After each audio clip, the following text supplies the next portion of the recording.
Écoutez-moi bien, Jeanne. Pour rappel des faits, une femme a été retrouvée assassinée hier soir. Elle s'appelait Laura Bellhomme. On n'a pas encore le rapport de l'autopsie, mais on a déjà 3 suspects. Le premier suspect, c'est Kevin Dufoin, le frère de la victime, au chômage depuis 2 ans. Il habite dans un village à côté de Clermont-Ferrand, mais il est de passage dans la capitale à l'occasion du salon de la moto. Le second suspect se nomme Jean-Philippe Bellhomme. C'est le mari de Laura Bellhomme et le maire du 12e arrondissement de Paris. Enfin, le dernier suspect s'appelle Enzo Vito.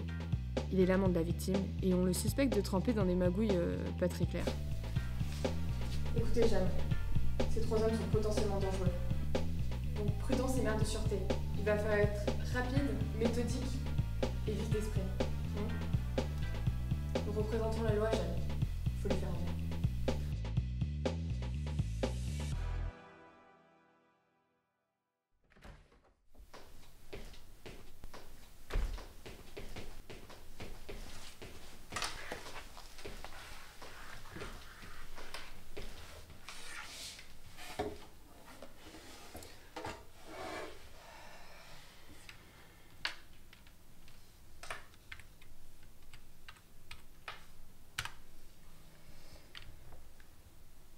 Bonjour Monsieur Dufoin.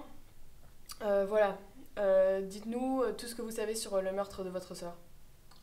Bon, on va pas tortiller du cul pour chier droit. Moi, je suis cash. Ma sœur, c'était mon étoile à moi. Et puis...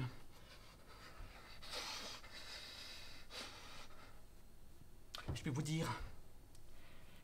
dire qui c'est qui me l'a pris. C'est ce fumier de Jean-Philippe. Ah ça, j'en mets ma main à couper. J'en mets ma main à couper. Mais qu'est-ce qui vous fait dire ça? Mais je vous le jure, c'est un serpent. Un serpent. Un serpent.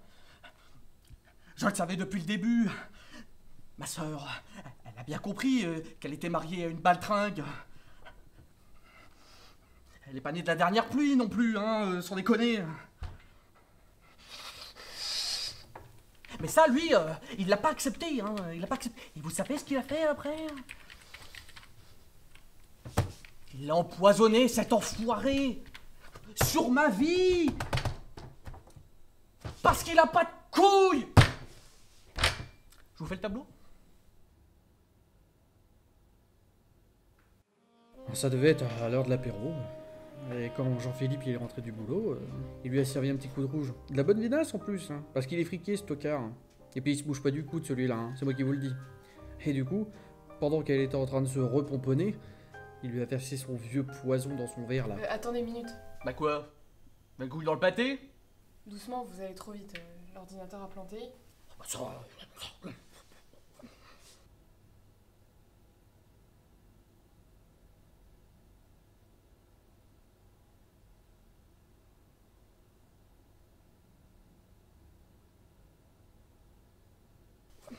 Ah, bon, ça y est. Bon. Je vous écoute. Alors, Du coup, après lui avoir servi le rouge, ils ont chiné. Il lui a fait son petit sourire de vipère et puis elle a bu. Mais là où il est malin, c'est que c'est pas le genre de poison qui te font tomber raide mort. Non, non, c'est une mort à petit feu. C'est comme le mariage, quoi. Vous voyez ce que je veux dire? Alors après, il est parti à son rendez-vous de politicien, et puis c'est là qu'elle est morte.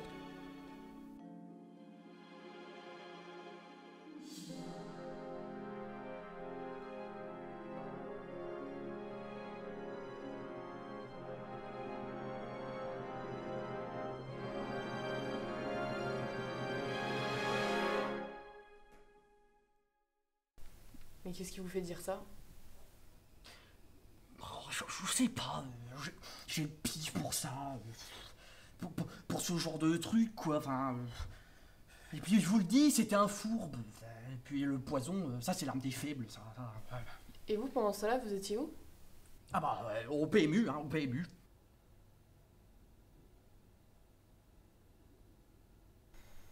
Monsieur Bellhomme, bonjour. Je vous prie de nous dire tout ce que vous savez sur le meurtre de votre femme, Laura. Tout d'abord, je tiens à dire que je suis profondément touché par la terrible mort de Laura. Pardonnez-moi, je suis encore sous le choc. Je n'ai qu'une seule volonté. Que celui qui a commis ce crime soit puni en bonne et due forme.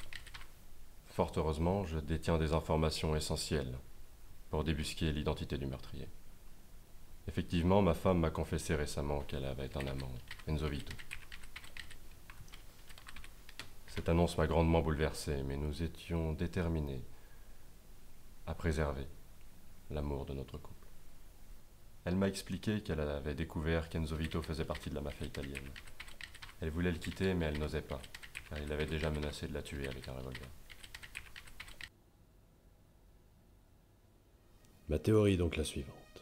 Tapis dans l'ombre, Enzo Vito a dû attendre mon départ pour le meeting auquel je devais me rendre hier soir. Il a surgi, s'est avancé d'un pas lent et menaçant vers Laura.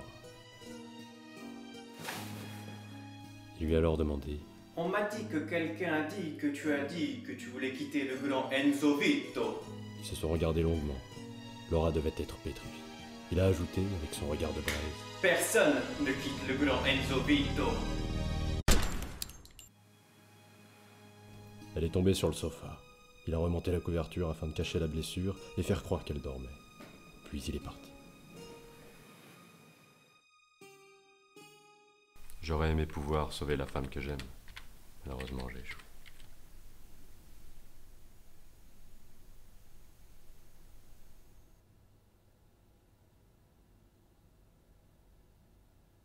Bonjour Monsieur Enzo Vito.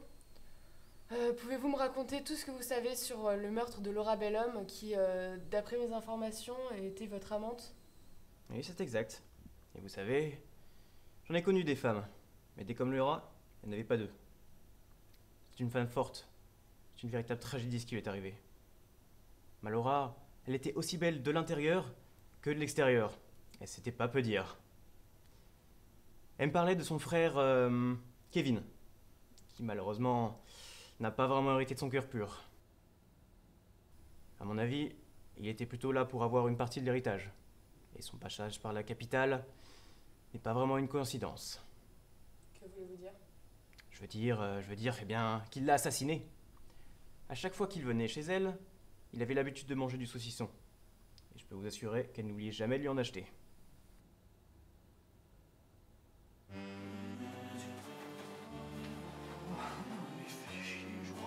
Ce soir-là, Kevin devait avoir une terrible envie de saucisson.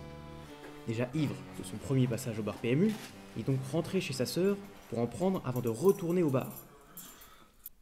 Alors que Laura faisait une sieste sur le canapé, dormant telle la belle au bois dormant,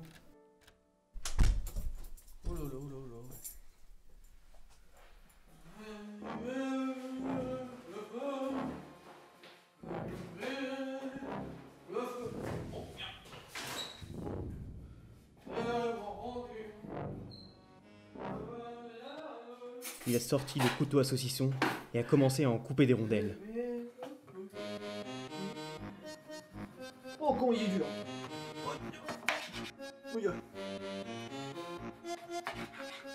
Oh, je suis jaune.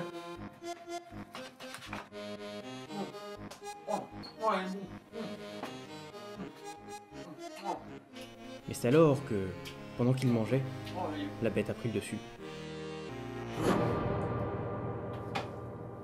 Ce sauvage a saisi le couteau à saucisson, s'est rué sur la belle Laura en titubant et lui a tranché la gorge. Enfin, pas au premier essai. Comme il est encore moins doué ivre que dans son état normal, il a dû donner plusieurs coups avant de parvenir à ses fins. Finalement, c'est dans un bain de sang qu'il a essuyé le couteau à saucisson avec un vieux torchon en vitesse. Il a reposé le couteau, a récupéré le saucisson et il est parti.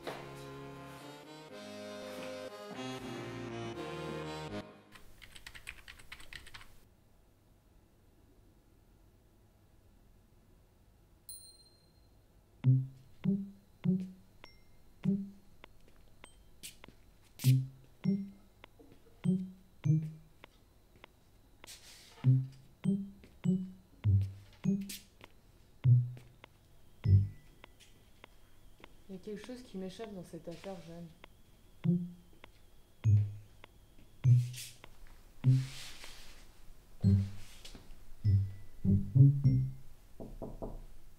Oui? J'ai les résultats de l'autopsie. Tenez. Merci.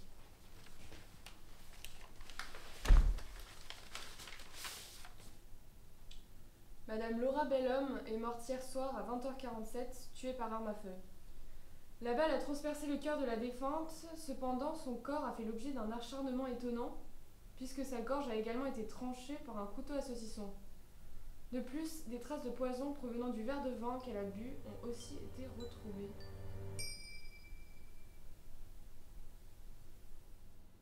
Alors, je vous ai convoqué en même temps parce qu'il va falloir que vous m'expliquiez ce que c'est que ce micmac. Hein.